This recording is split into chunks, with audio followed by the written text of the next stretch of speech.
Good morning. Thanks to the McCain Institute, I'm Alberto Ibargüen. Thanks to the McCain Institute for the opportunity to highlight our partnership with them in defense of American democracy. You'll find in one of the little sheets in your packets something about that.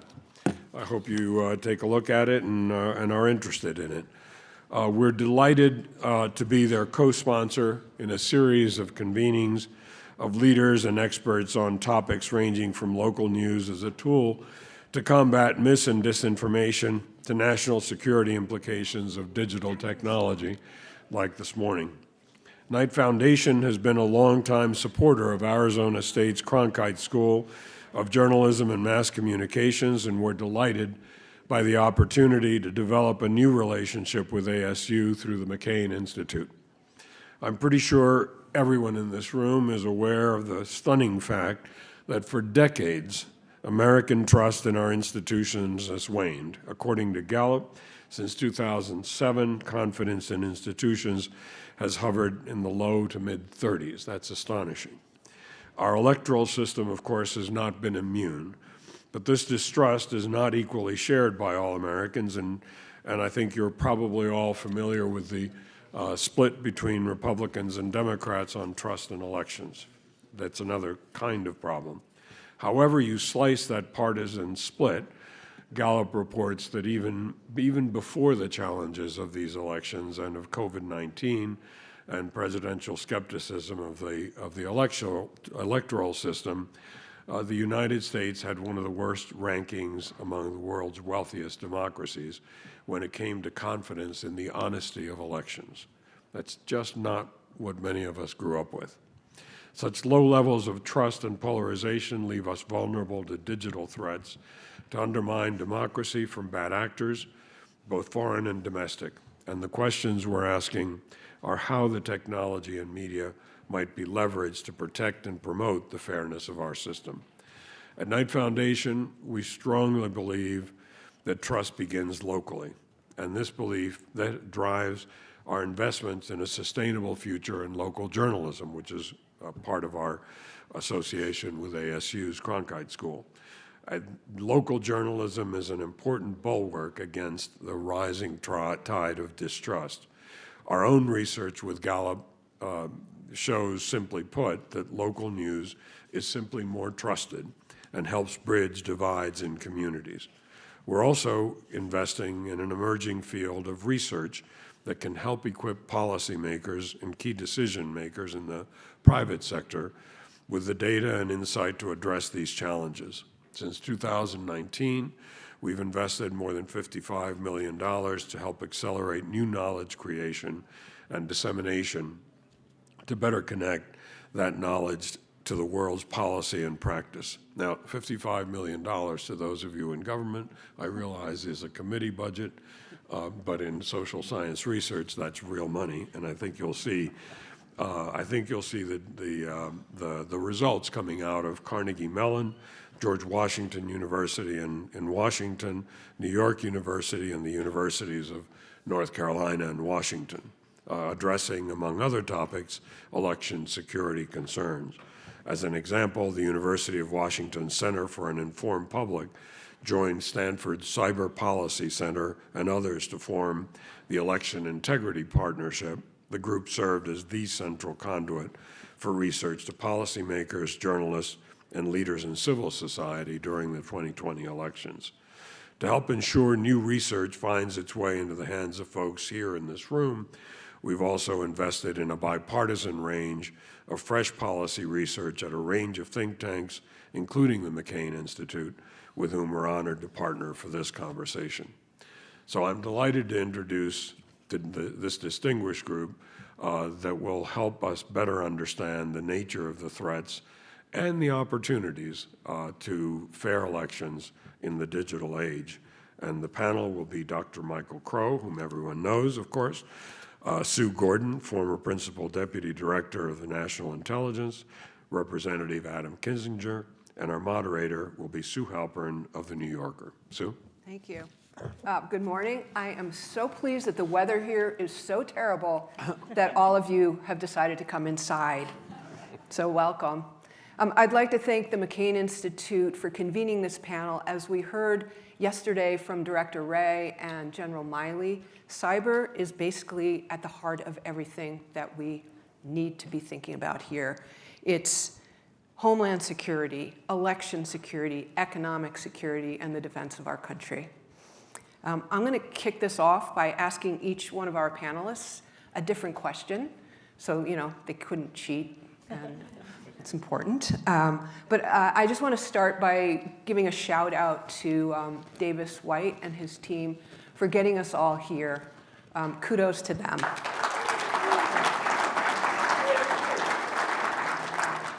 Okay, Representative Kinzinger, let's start with you.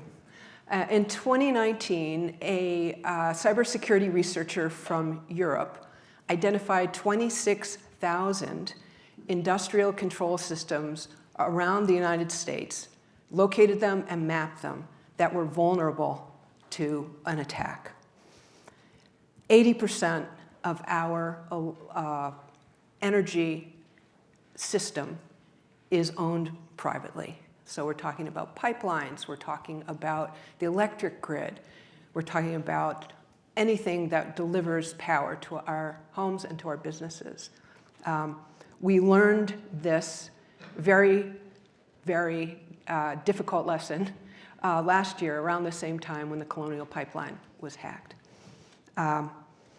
Last week, cybersecurity researchers found a new kind of malware, probably that was developed by Russia or China or some very sophisticated adversary that allows an unsophisticated adversary access to programmable logic boards that are in charge of our industrial control systems. Last month, the Congress, of which you're still a part, required cyber attacks and ransomware attacks to be notify CISA very quickly after those attacks occur. Is that enough to protect our cyber infrastructure, or is there more that can be done? And if so, what should be done? Yeah, thanks for the question, and it's good to see everybody again here. But yeah, I think, obviously there are people that know more about the technicality up here than I do, but from a policy perspective, it's certainly not enough. When I was elected to Congress, it was the beginning of when we were really, it was back in 2010, really kind of looking at the idea of cyber threats. At the time it was just maybe my email is going to get broken into. I don't think we had quite yet in 2011 grasped the reality that you could hack infrastructure and have real economic impacts or take down grids. In fact, I remember a very chilling report about some test where they hacked into a backup diesel engine and were able to destroy it and bring down it anyway. So that was all kind of eye-opening for us. And so one of the very early things we wanted to do was say, the government can see certain threats that the private sector doesn't see. The private sector sometimes sees certain threats that the government doesn't see, but never the two shall talk. And in fact, when we started to work on how do we have government share information with private sector share information with government, we got pushed hard back on by some of the civil libertarians that thought that was too much government overreach, and et cetera. And so those are the kinds of battles you have to fight every day in Congress, because people get paid on fear, they raise money on fear, and media can explode its ratings on fear. So anything that happens in government is obviously coming for you and your family, not actually trying to provide and protect infrastructure. So I certainly think it's not enough. I think we have to recognize that, look, the problem with cyber is it is a small cost of entry. When you're the United States of America, you have to be good at Navy, you have to be good at the Air Force, you have to be good at the Army, you have to be good at space, and now you have to be good at cyber. And if you're a bad actor, you just have to be good at one of those to be able to exploit a vulnerability. So there's a lot more we need to do in investment, but most importantly, I think in my mind, where this problem is in folks understanding what it is that can be a vulnerability, opening that email, downloading that attachment, getting that text message that says your Amazon package is late, click here for tracking details. All of those are phishing scams because, as we know, you can have the best gate around any city, but if you have somebody willing to open that gate, or the best wall. If you have somebody willing to open the gate, there's no height of a wall that'll prevent any entry. Right. All right. This actually leads me to a question for President Crow. 2 days ago, a college in Tennessee was hacked, and there was a ransomware attack. And I'm sure the students weren't too upset because it postponed exams. But it was the 38th attack on a college or university so far. You are in charge of a huge university that does cutting-edge research in space and the sciences. How are you keeping ASU safe? And if you had to advise that unfortunate college president in Tennessee, what would you tell him? Well, Sue, that's an accurate portrayal of a complexity that's out there that most people don't realize. You know, we have, as the government does and other entities, we have hundreds of attacks that we're defending against every day. We have massive attacks in which we deploy assets and bring in experts and have security responses and programming responses. This is an every single day occurrence. We're trying to protect the critical information that we have, the projects that we're working on, the technology that we're working on. We have 13,000 separate funded research projects, at least. We have thousands, tens of thousands of people working in this space and over 150,000 degree-seeking students, and it's a very complex environment. So everyone needs to realize that our vulnerabilities here are significant. They're very difficult to project to people because people don't really understand what it would be like for the entire system to come down to ransomware. Criminals, they're just after a few bucks by harassing you and you have to pay them something.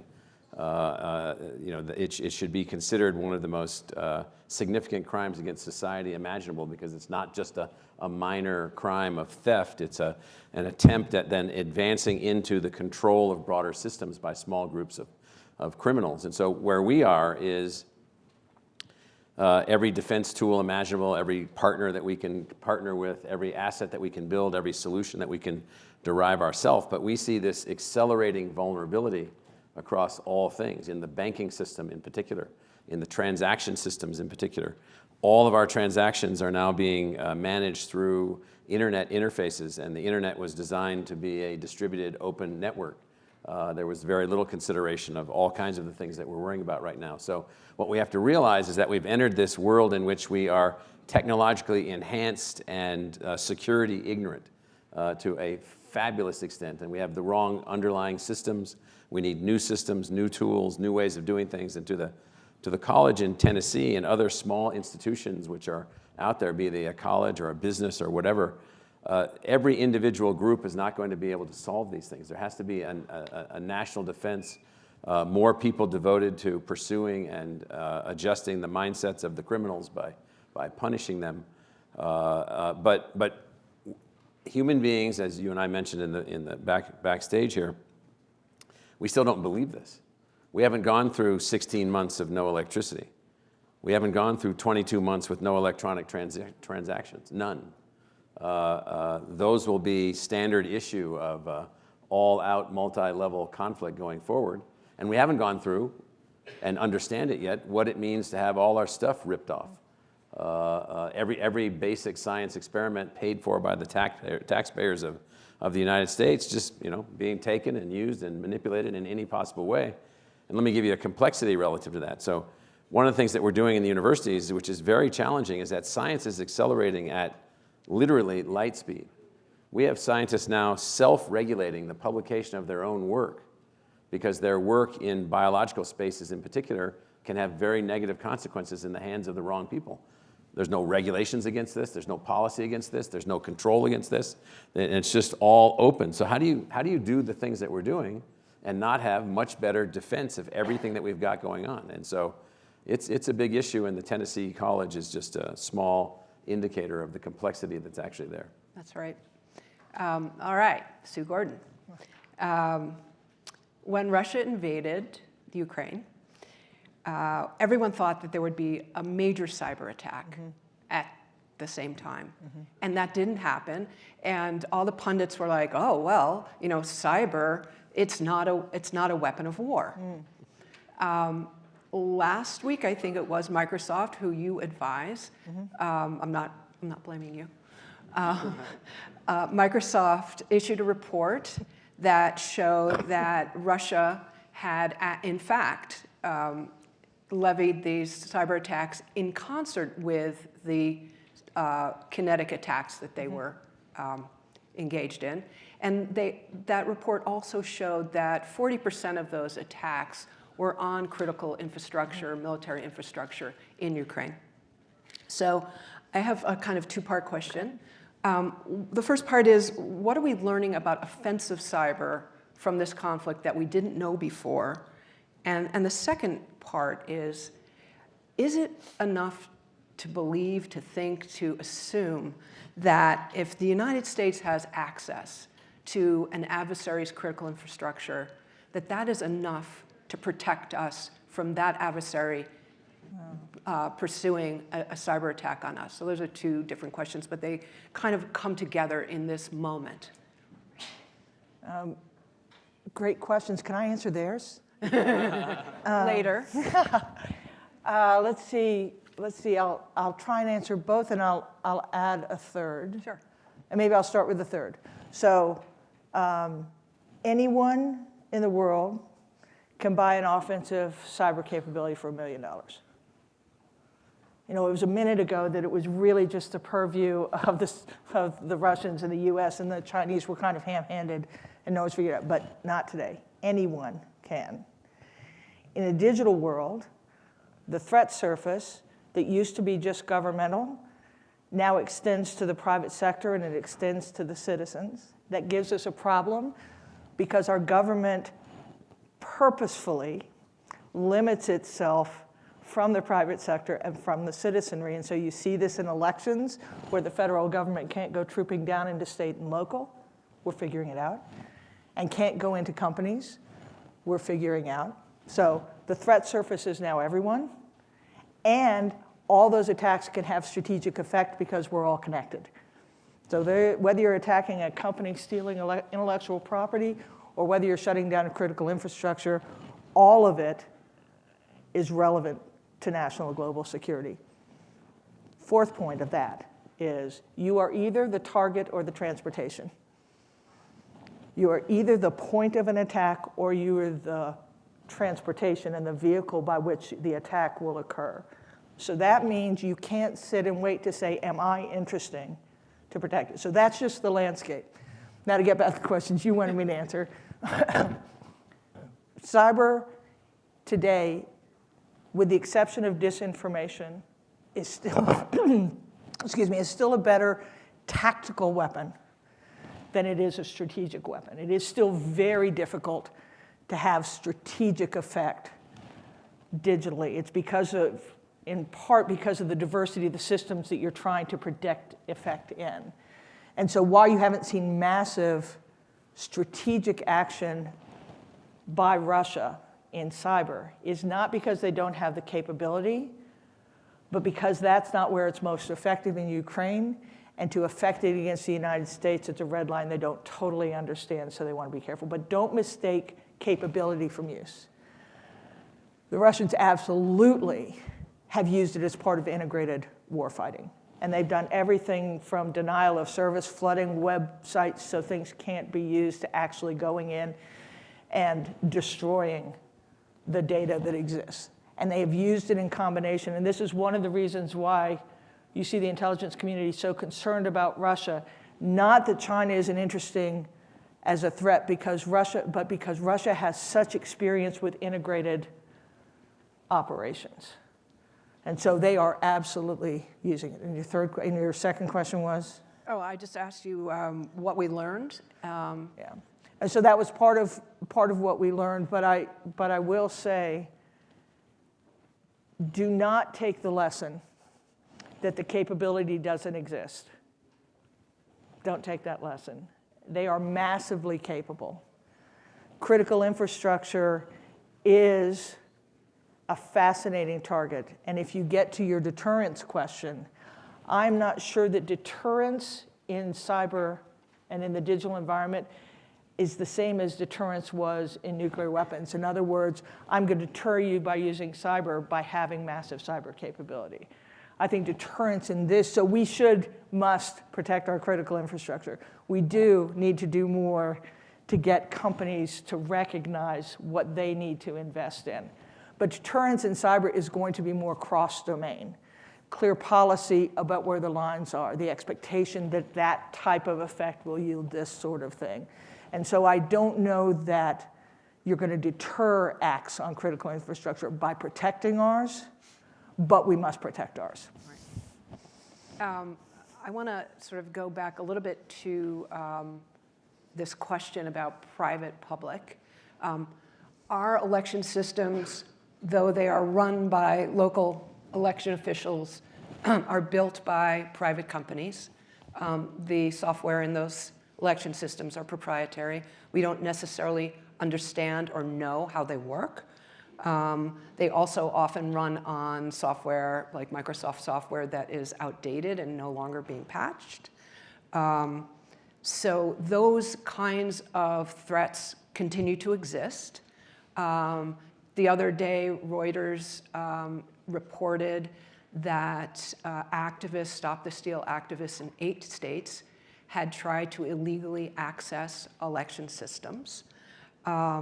We know that internet voting is on the rise, and internet voting, like voting on your phone or voting on your computer, cannot be verified. But that's going to increase. It is increasing. And we also know that some election systems are continuing to be connected to the internet via modems, and often election officials don't realize that.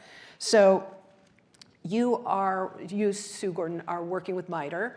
MITRE has a new, I think it's new, election security lab. And I wonder if you could talk to us about that and how you see the threat landscape now, where we have internal threats and external threats. And then the two of you can jump in there too, because I'm sure you have thoughts about that. So I won't talk specifically about MITRE because I'm relatively new to the board, and I wouldn't want to do anything to appreciate the things they're doing. But let me talk in general about it. First thing, I am really incredibly proud of the US government and industry and state and locals response since 2016 in elections. In 2016, when Russian attempts at interference were exposed, and we went to go look at our preparedness, it was just a hot mess. That doesn't mean it was incredibly vulnerable, but it wasn't organized. State and local didn't have universal resources against it. The federal government wasn't sharing the information it had in the most effective ways. And I will tell you, in 2016 and through 2018, there were days that we worried that with foreign action, we wouldn't be able to assure it. And if you want to understand what's so difficult about sharing information on election security threats, you run the risk of doing the work of the people who would like to make them not valid by talking about attempts to make them not valid. So how you even talk about this is difficult.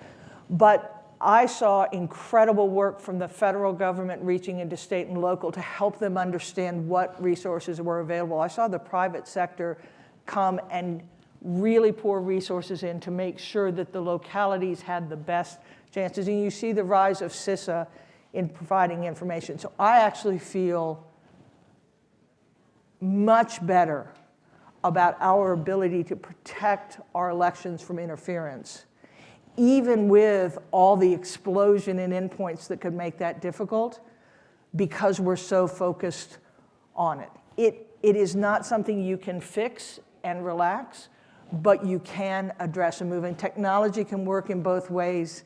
It does allow action, but it also allows assurance. And so those are the things we're working on. I worry much more about the disinformation that would put out a report that a locality's polling station were closed, send all the people to another place where they couldn't vote, and they didn't. But straight interference in the election, I actually believe that that is something that we were working on, and even though there's always been fraud at some level, that fraud is generally discovered. You know, it's interesting because, you know, people were talking a lot about, you know, the machines are hackable. We know they're hackable. Some of them are hackable. And yet, you know, the counter argument is, well, we have a decentralized system. It sort of wouldn't really work. Like, you couldn't go into individual municipalities, you know, and that wouldn't really do much. But one of the, or two of the kind of sticking points in this are the parts of the electoral system that aren't protected. So electronic poll books, for instance, are not protected. We're lucky that most secretaries of state who oversee elections have now hardened their registration systems. Right. But even there are vulnerabilities. So what do we need to do? I mean, yes, we've hardened the systems. Yes, DHS has gone into the states and into the local election officials and really helped them out. But we now have internal problems. We have internal threats. What do we need to do now? Like right now, we have an election coming up in a few months. Yeah, pro tip from the CIA, the way we think about, always thought about security is we never expected technology to do all the work. So make sure your technology is up to date and continue to advance it. But quite frankly, most attacks are human enabled. So personal security, know the people that are working. Make sure that you're aware of their backgrounds and their heritage, and keep your eyes open. And then the third part is physical security. So it really is, if you want to know, I can't promise that there's no way in because we have to protect everything and they only have to find one. Right. But I will tell you that the combination of security approaches actually does typically yield insight into problems in any one. It is hard to maintain attack on all without detection on any. Can I add, I want to add a little to that from the perspective of the vulnerability for an election, less about the technology and more about the thing I've really begun to understand since the last election, and since the work on the January 6th committee, et cetera. The thing that matters most to protecting an election outside of the technology from hacking is people understanding and honoring their oath to office. Yep. And I think that is, you know, when you say that people have a role, look, I don't think there is any technology, any law, any constitutional amendment that can be written to defend elections if you have people that are willing to lie and violate their oath in that process. You know, it's, if you have a Secretary of State that makes the decision that they're just not going to certify, right? They're just going to say it's invalid. That leads us to real crisis. I want to commend your governor here, by the way, for taking a very tough and important stance, by the way.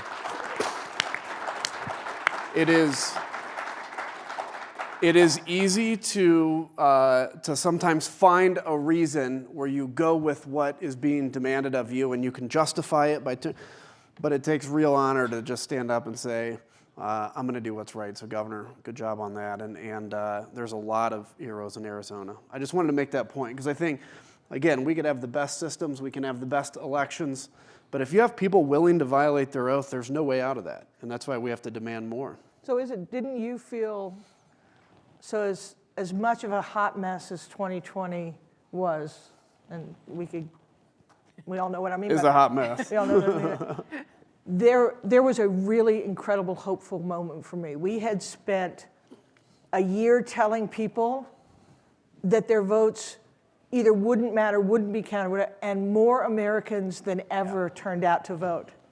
Like, that's really hopeful. You are exactly right. There were secretaries of state, locally elected, with allegiances on one side or another. On the moment that they had to do their job, regardless of what they were going to face after, did their job. Yeah. And even the vice president, when it came down to the last moment, did his. And so I think there is actually a really hopeful sign.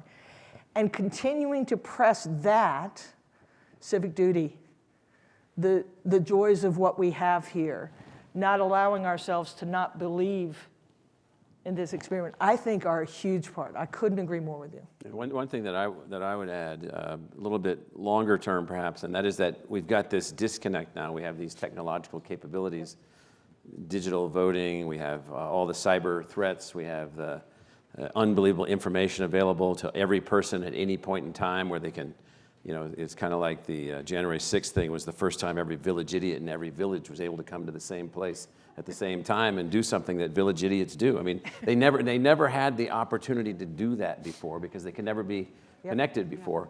And so the one thing that we've got going on is we're way behind in educating our population. I'm not saying this because I'm a university president and a professor.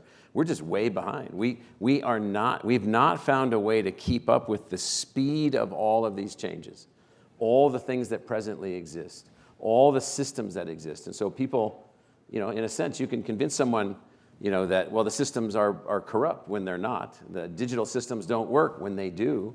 And to an ignorant person who's easily influenced by other ignorant people, you get these kinds of outcomes. And so the one thing that we don't have yet is we haven't accelerated the rate of knowing and the rate of understanding with the rate of technological advance. And that gap is accelerating.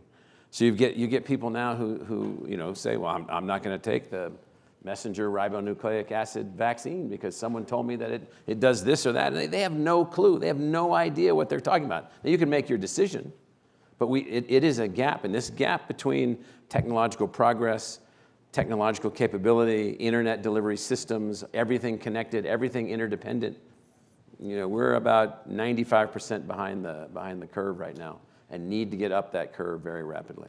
I would also say to what Representative Kinzinger said is that one of the lacks in our public education system is civics education. Yes. And I really believe that if we had civics education and history, we would be so much farther along in how we understand how our government works and how we serve our government and what civic pride is and what citizenship is. But that is something somehow that we've lost, and it would be a really good idea to revive it.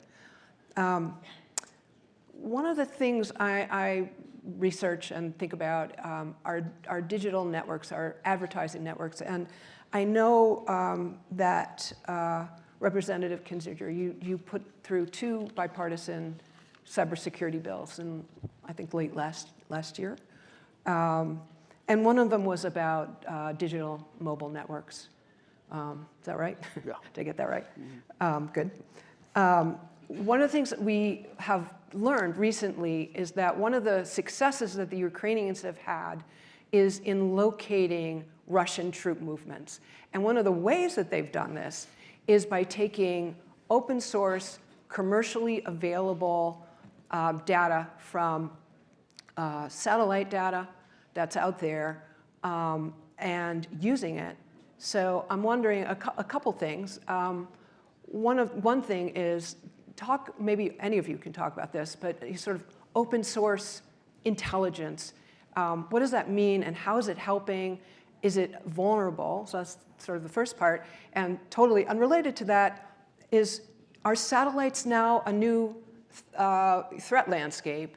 And when there was a Viasat attack at the beginning of the Russian invasion, is that like a harbinger of things to come? So those are 2 different questions, but I'm guessing that you all can handle them. Well, I'll just say, as Sue knows, since she and I have worked together for 23 years on different projects at different points in time, is that open source moves at the speed of light. Yep. It moves at human transaction timeframes. It requires no filters, no analysis, nothing. And so it is going to be the dominant source. It's going to be the dominant means by which one knows what's going on, and you're going to be able to apply any model imaginable to open source input and draw conclusions from it. It's beyond belief what open source is going to allow. And I think it's exciting. This may sound funny from a career intelligence officer, but I think transparency is an incredibly powerful trend in revealing the truth. Evil can't succeed in the light. And so one of the things that's happening is with these commercial capabilities available is people are seeing what's happening and be able to draw it. To your point, will they become the target? You betcha, right? So as soon as anyone knows what can be used, there will be someone who decides that they want to preclude that use. So it's an interesting question about how these companies are going to understand that responsibility and protect themselves. But they are incredibly powerful, I think, in the fight for truth. So you might talk about the Malaysian airliner that was shot down by the Russians over Ukraine, and the open source data that revealed unbelievable things about who shot it down, including the launching of the missile. Yeah, exactly where it was. That's right. It was open source information. And if you look back to 2019 and that event, Yeah. you can say the revealing of that event of the Iranians shooting down the airline, Yeah. it changed the nature of the aggression by the Iranians in that moment because that was revealed in open source. Open source. So I think it's a really exciting thing. Now, it can be manipulated, and it all is about how you are assessing what's there, but incredibly powerful. I think the next panel is going to have a chance to talk a bit about that for us. And by the way, if you all are curious at what open source stuff is, I would encourage you to go to Twitter and put in OSINT, and then there are a number of people, OSINT Defender, OSINT Technical, OSINT whatever, and they are putting out this intel from Ukraine. And I gotta tell you, I've learned I've learned way more about what's been happening in the war than from any other source, because some of it's wrong. Yeah, here's a picture of a destroyed Russian tank. Well, actually, maybe that was from a week ago. But they will geolocate, they'll timestamp, report those kinds of things. And of course, it has been great in documenting war crimes that Russia, usually thinks they can just deny and somehow get away with, sort of like what happened in Syria. They can't now with some of this. So it's been pretty amazing. But as you mentioned, it can be abused. So we have to be very it's just careful. like a documentary isn't true just because it's in black and white. It still has perspective. It does depend on who's analyzing the data. And so back to Dr. Crow's point about investing in how people receive information and the critical thinking that goes along with it. I think that's part of being able to take advantage of it, but it's remarkable. Yep. Well, let me throw a little shade on that. Sure. Because I also think it's remarkable, and I have to confess that I'm addicted to a website or an app called Flight Radar 24, which will show you. Us pilots don't like you guys, by the way. I'm sorry. I am sorry, but it's very cool. Like the first couple of days I was watching these Stratotankers do their loops over Poland, and I got in touch with a U.S. Air Force pilot I know and said, "What's going on?" And he said, "Well, that probably means there are F-16s in the neighborhood." So it was kind of reassuring and interesting, and now I'm totally addicted to this. But nonetheless, Open source. Yeah. open source, exactly. So, Representative, back to your cybersecurity bill. You did one called "Understanding Cybersecurity of Mobile Networks." There is open source information. A company has, or I guess researchers have shown that they have been able to use data coming from mobile networks from advertising, which is you can buy. They found, I think, 135 intelligence officers using this data that they're finding from advertising data that's on your phone. They were able to track them, where they went, where they were. That happened. They were also able to track a U.S. Carrier, and they were able to pinpoint its exact location, where it was going, as it moved back to Norfolk. So here we are with data that is completely legal, and anyone in this room can buy. What gives? What should we do about that? I mean, it's a good question, and I don't have the answer to it except to say I think among the first is the understanding that this is reality. So if you're a military unit, understanding that if people, what was the issue? I think fairly recently, maybe a couple years ago, people were able to discover that there was a U.S. military base in a certain country. Yeah, by monitoring Fitbits. Yeah, by monitoring Fitbits, and because it was showing Fitbit tracking, and they were like, "Oh, well, there's all these people running around this certain perimeter," and they figured that was a U.S. base. And so I think the first thing is like, "Hey, turn off your Fitbits, right? Turn off your location on your phones." Like people that are smarter than me know this stuff better, but I think that's the first kind of front of understanding, and I think secondarily is figuring how do we operate within this environment. I mean, we've tried to deal with the issue of privacy since I've been in Congress. I've been in Congress 12 years. The issue of, what part of your data is yours versus what is not yours. All those issues we haven't made a single bit of progress on because the interests that are opposed on either side have been so entrenched that we don't even have a good thing for what happens if your information is stolen in a cyber breach. This is why, by the way, as a quick aside, you guys need way better representatives and leaders than you have right now. Because you deserve people that can actually go to Washington and solve real problems and are not interested in engaging in whatever the latest culture war battle is so they can raise a little bit more money so we can actually solve real issues like this.